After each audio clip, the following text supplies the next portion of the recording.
ကိုအသက်တွေကြီးလာတဲ့အခါအားလုံးကကိုယွန်းကြောက်ကြီးဖြစ်မနေဘူးကိုယ်တိုင်ကနေတတ်အောင်နေပါ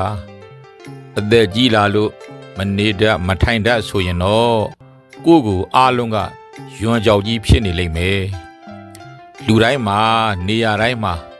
အလုပ်တိုင်းမှာပြဿနာလေးတွေရှိနေတတ်တာမို့ကိုပြဿနာနဲ့ကိုဖြစ်နေတတ်တာမို့နေရာတကာမှာကိုကပါခြင်းပြီးတော့ဟိုဟာမေးဒီဟာမေးတွေမလုပ်ပါနဲ့ကိုပါဖို့လိုအပ်တယ်ဆိုရင်သူတို့ကလာမေးကြပါလိမ့်မယ်ပြောပါလိမ့်မယ်သူတို့ကလာမမေးကြဘူးမပြောဘူးဆိုရင်မလိုအပ်လို့ဆိုတာသိပြီးတော့တိတ်ကလေးပဲနေတတ်ပါစေတချို့ကိစ္စတွေကအတွေးအခေါ်ဟောင်းနေမလိုအပ်တော့ဘူးအသုံးမတည့်တော့ဘူးခင်မမီတော့ဘူးဆိုတာသိထားလက်ခံထားဖို့လိုအပ်တယ်ငါငယ်ကလေးကငါသိထားတာငါတတ်ထားတာတွေဆိုပြီးတော့စိတ်ကြီးတွေဝမ်းမနေပါစေနဲ့ခေးဆိုတာခဏပဲဆိုတာသိမြင်ပြီးတော့အမြဲပြောင်းလဲနေတယ်ဆိုတာလက်ခံထားလိုက်ပါအတွေ့အကြုံအဟောင်းတွေကိုအတွေ့အကြုံအကောင်းတွေကနေရာမပေးကြတော့ဘူးအစားထိုးဝင်ရောက်နေကြပြီလို့လက်ခံထားလိုက်ပါငါဟာအသက်ကြီးသူငါဟာလူကြီးပဲငယ်သူတွေအားလုံးကငါ့ကိုမဖြစ်မနေရိုသေနေရမယ်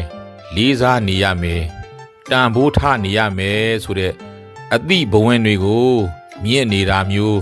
ဘဝင်တွေတင်းနေတာမျိုးတွေမရှိပါစေနဲ့ငါကအမေငါကအဖေကွငါကသူ့ရဲ့ဦးကြီးငါကသူ့ရဲ့ဦးလေးငါကသူ့ရဲ့အတော်ငါကသူ့ထက်အကြီးစသည်ဖြင့်နေရာတကာမှအသက်အရွယ်ကြီးတာတခုတည်းသက်နဲ့နေရာပေးတာနေရာရချင်တာတွေမဖြစ်ပါစေနဲ့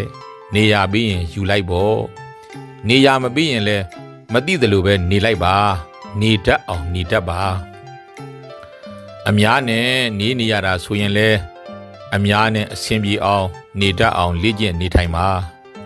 တယောက်တည်းနေရတာဆိုရင်လည်းတယောက်တည်းနေတတ်အောင်ကိုပဲပြင်ဆင်ပြီးတော့လေ့ကျင့်ထားပါရှိတာနဲ့စားတတ်အောင်ရတာနဲ့သုံးတတ်အောင်ကိုအသည့်ကိုအတွေးလေးနဲ့ပြောတတ်အောင်အထူးလေ့ကျင့်ပြီးတော့ပြင်ဆင်ထားပါကိုအနာကိုသားတွေသမီးတွေမြေးတွေလာတဲ့အခါသူတို့ပြောချင်တာတွေကိုနားထောင်ပေးပြီးတော့သူတို့မသိတာတွေမေးရင်လည်းဖြေလိုက်ပေါ့သူတို့လာကြတဲ့အခါကိုကကြီးကြားရည်လွတ်ရှောက်မပြောမိစေနဲ့သူတို့မလာကြတဲ့အခါလဲကိုကခဏခေါ်နေတာမျိုးမဖြစ်အောင်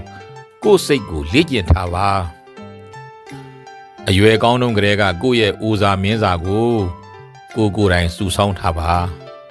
ကိုဘဝကိုသူများအပေါ်မှီကိုနေရတာဘယ်တော့မှမဖြစ်ပါစေနဲ့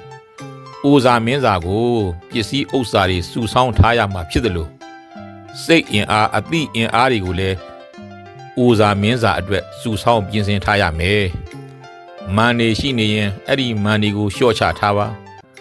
ကိုယ့်ထက်ကြီးကျယ်ခမ်းနားပြီးတော့စာတတ်ပညာတတ်ဖွယ်ပေါင်းစုံရတဲ့သူတွေရဲ့ကပီးကြောက်စာတွေသင်ချိုင်းမှာအများကြီးဆိုတာမမေ့ပါနဲ့အထူးတတိထားရမှာကခုကစပြီးတော့အမြဲတမ်းကိုကျမ်းမာရေးကိုလည်းဂရုစိုက်ပါငယ်ကငါမွေးထားတဲ့သားသမီးတွေငါနာမလာကြဘူးဆိုပြီးတော့တွေးနေမဲ့အစား